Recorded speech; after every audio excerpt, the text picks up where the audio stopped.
زه کله کله یو خبره کوم زمونږ جومات کې یو ځلې میلمه راغلی و مونځ یې وکړو مانځه نه پس چې پاڅېدو وایي سپلی نشته نو دې جوماتونو کې د سپلو د غله بلا وي هغه یو ځل یو میلمه یو جومات ته لاړو نو جمع ولاړو نو دی م ورپسې ودرېد چې ودرېدو نو دا میلمه چې یو ځای ته لاړ شي نو دی لږ داسې حیران دریان یو خوا بل خوا ګوري که نه نو د ده د امام ته خیال شوی چې امام ته خیال شوی دی د امام شاته کپړې خرابې وي څه نجاست پې باندې پروت دې سړي چې څنګه سلام وګرځولو امام صاحب باندې آواز وکړ امام صاحب دا جامې خو دې پلیتې وې دا مونځ خو به نه شوی هغه ورته وی یاره میلمه کاکا کیدی شي پېښې باندې ما دا بېګا په تیارې کې د چرسو چیلم ته ناست وم چېرته بس ګندګي پرته وه پورې وتې به یې راباندې هغه میلمه اریان شو نو هغه ورته چې ولې ته چرس هم څکې هغه ورته نه نه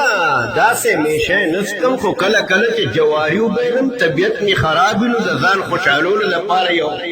لوګي یې راکړه وی خطلا جواریم کې نو یو کلیوال پې راودنګل بل وی میلمه کاکا دا تپوسونه مه کوه پرېږدې دا ده کې ډېرې ګوتې دي وی څنګه وی دا مولا نه دی د بدې ورځې سړی وړاندې کړی دی لکه د بدې ورځې څنګه وړاندې کړی دی وی دا داسې انټرنیشنل خلک دي چې مونږ سلام ګرځو بیا سپیا ټولې دي نو دا مونږ د بدې ورځې مخکې کړی نو عرض ما کو چې دې جوماتونو کې دا قصې پسې ډېرې کېږي نو د میلمه غریب نه چا سپلی مونږ ټول داسې پریشانه ګرځېدو چې خدای خوا که میلمه راغلی دی او دا هغه وخت و چې دا د سپلو د پټولو دا رواج د کم و ډېر زیات نو اوس خو د خدای فضل دی دونه ډېر نه دی نو هغه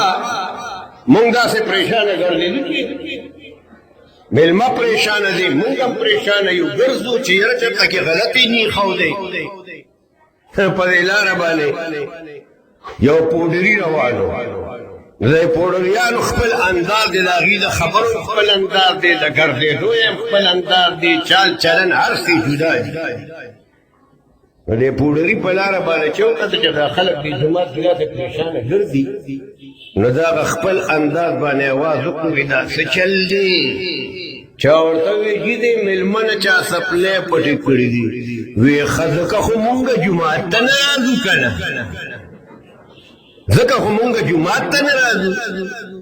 نو ما ویلې مشرانو داسې جوش کې آواز را نه کړو دوی به دا خیال کوي چې دا ماشومان پسې نه پرېږدي چې دې وهي که مونږ پرېږدو مونږ دې درکړو که نه